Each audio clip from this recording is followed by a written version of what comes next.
پیغمبر صلاف لبن ادگوتنا که خدا بحث هندک ملیاکتات کت کاریوان او الجوات ذکرید گرین و گاوا او جواتا که دبینن اد چن خود دنا دورا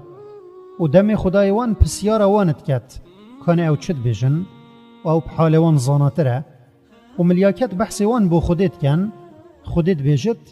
هین شاهد بن کو من گناهت وان غفراندن ملیاکتت بیجن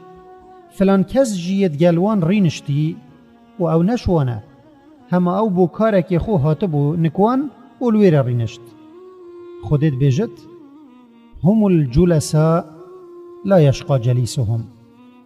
وفي حديثه ابن حبانش ابو هريره ود جهزت ومعنى في قوتنا اوه خدي اد بيجتا ملياكتا او اد جلوان رينت بلا شوان نبتجي بختوي دي اس بي بت